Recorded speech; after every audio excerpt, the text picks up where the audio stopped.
अगर आप घबराहट में आप प्रभु की आवाज को मिस कर देंगे, अगर उसके पूरी तरह उसके मार्क पे, उसके उस चिन्ह पे जो परमेश्वर ने आपको दिया, आप उस पे नहीं चल रहे हो, आप उसके आवाज को मिस कर दोगे। और याद रखो, जो आपके लिए बेस्ट रखा गया, उसके लिए प्रोसीजर्स हैं, उसके लिए रूल्स हैं, उसके लिए कुछ पौड़ियां हैं, कुछ स्टेप्स हैं, कुछ सीढ़ियां हैं जो आपने एक एक करके चढ़नी, और परमेश्वर ने आपकी अगुवाई करने की कब और कैसे दूसरी सीढ़ी चढ़ी जाए। और ये काम वही व्यक्ति कर सकता है जो हर वक्त परमेश्वर पे भरोसा रखता हो, जिसका हर पल हर रोज परमेश्वर पे आश्रित हो, जो पूरी तरह परमेश्वर पे केंद्रित हो, जिसने पूरी तरह परमेश्वर पे भरोसा रखा हो, जो अपने हर स्टेप के लिए परमेश्वर की आत्मा की अगुवाई पर निर्भर हो। ये नहीं हुआ तो ये कर लेंगे, यहां नहीं हुआ तो बाहर चले जाएंगे, बाहर नहीं हुआ तो अंदर चले जाएंगे। No no no no no, ये आत्मा तो द्वारा चले जाने व्यक्ति की निशानी नहीं। और इसीलिए आज बहुत कम लोग हैं सेवकाई में भी और विश्वासी लाइफ में भी जो अपने पीक लेवल तक पहुंच पाते हैं,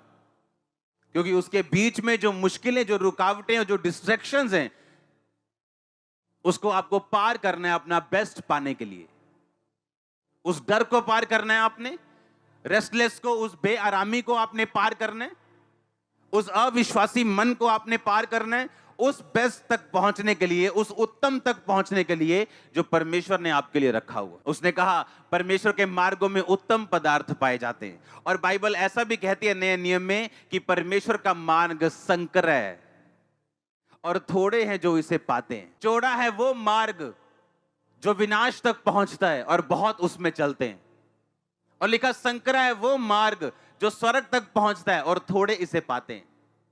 परमेश्वर ने वायदा नहीं किया कि यह मार्ग मुश्किलों से भरा नहीं होगा।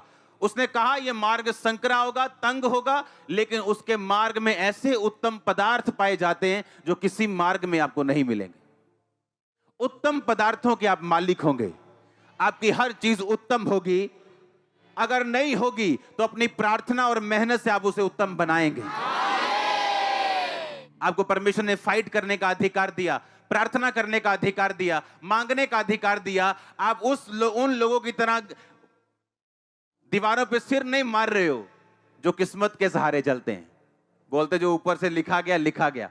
तो फिर नीचे क्या कर रहे हो? ऊपर चले जाओ। परमेश्वर ने ऐसा कुछ नहीं कहा। उसने कहा मांगो तो दिया, ढूंढो तो तुम, खटखटाओ तो तुम्हारे लिए। क्योंकि जो कोई मांगता है उसे, जो कोई ढूंढता है उसे, जो कोई खटखटाता है उसके लिए खोला जाएगा। कोई जीवित परमेश्वर ऐसा नहीं कहता कि अब मेरा बस नहीं चलता। जीवित परमेश्वर कहता मैं आज, कल और कल आज और कल युगानुयुग एक सा रहने वाला परमेश्वर हूं। मैं चंगा करता था, यीशु मसीह के टाइम पे भी किया, अब भी करता हूं और करता रहूंगा।